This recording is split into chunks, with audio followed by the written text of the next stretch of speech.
HelloFresh is a meal kit delivery service.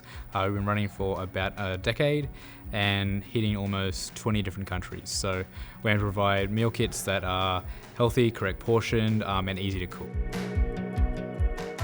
Because we're a global company, we are very far apart from our counterparts and employees. So having the cloud to have the applications in every region without having a big footprint everywhere in terms of hardware is really great. So we can get to what we need without the fuss of waiting around or having something physically there that we have to maintain and make sure that's available all the time.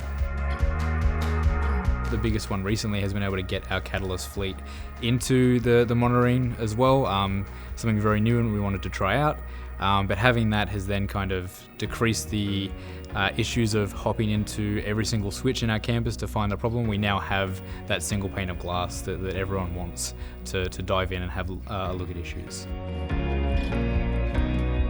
I think the biggest advice is just to get in with whatever workload is the easiest for you to start. I think that first step to kind of see how it works and see that it probably isn't as daunting as you think is vital. So as soon as you get one in, you'll try and get the next one in and you'll have the path that you want to follow to get everything across the cloud and accessible everywhere, which is just kind of the ease that you want as an engineer.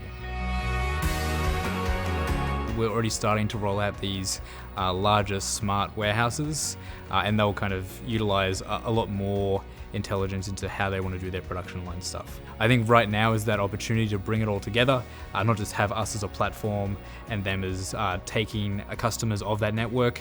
We want to be able to give them some insights into their stuff. If we can kind of sew it in and get Meraki and the IoT stuff to be one single pane of glass for their production, and then us have one single pane of glass for our network management, that makes just for a lot more ease in terms of looking at the solutions, getting automation around the data that they're getting, and just making more sense of us together as both production team and a network support.